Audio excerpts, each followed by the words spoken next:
what's up guys? Yung panibagong video na naman na i-unbox to si Beyblade X na random booster. Sana makuha talaga natin ang price base. So, ang parts ay L. Okay, so bubuksan natin. Sana makuha talaga natin yung price base talaga na si sino ba to?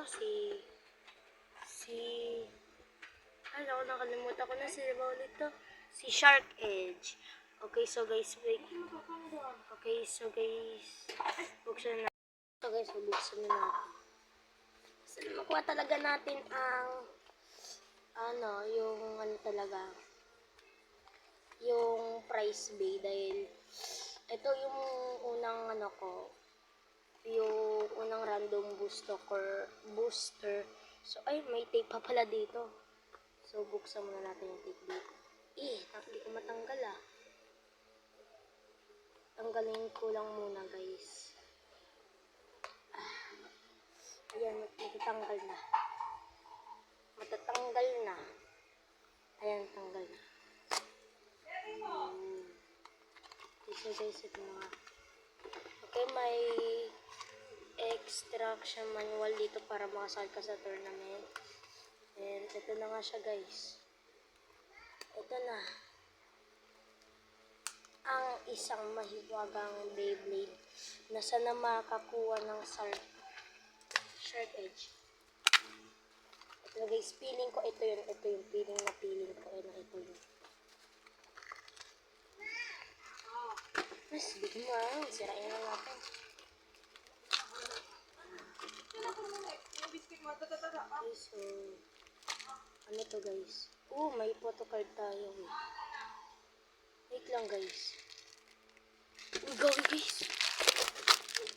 Parang nakuha natin yung price bay. Yung driver force.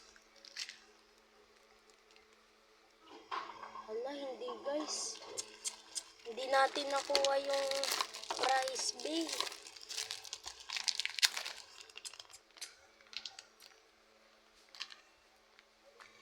Sayang guys. Hindi natin nakuha yung price bay.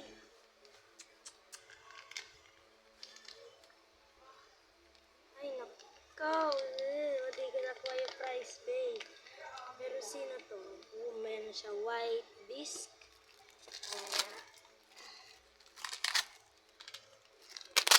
Hindi natin nakuha yung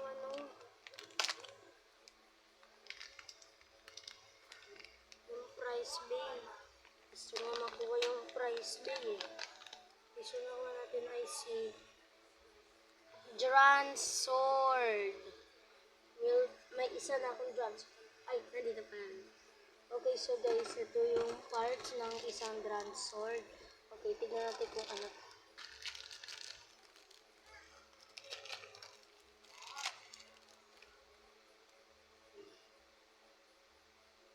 Guys, ano tong scan? So, baby card lang.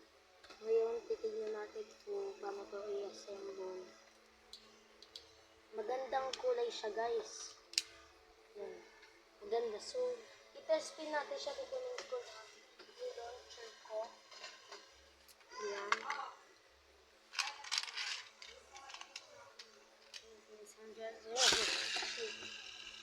Ayan siya, guys. So, hindi siya masyadong malikot. Gaya na isang Dran Sword ko. Ito na nga guys, isang Dran Sword ko. Dalawang Dran Sword. Okay, so guys, i-test pin natin. Okay guys, so i-test pin natin. Tape 2. Okay. Ay, halay. May tape si Dran Sword. Ay, halay. Masyadong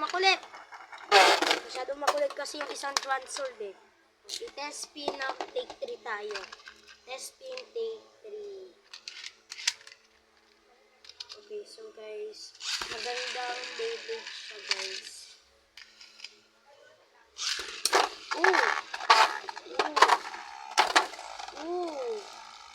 Kita nyo guys, so biglang na rin yung finish pero malakas pa rin yung spin niya guys. Okay, so guys, ilaban natin siya ulit. So, Ito yung comparison sa original na Grand Sword kesa sa isang Grand Sword. Okay, so guys, tignan natin.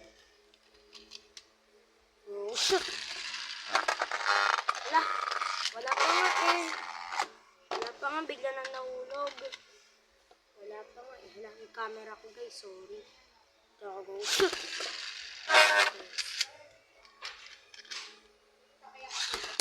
Uy! Uy, grabe. Okay, so guys, dito ko na yung video. Grabe guys. Nagtalsikan siyang dalawa guys. Sige. Goodbye!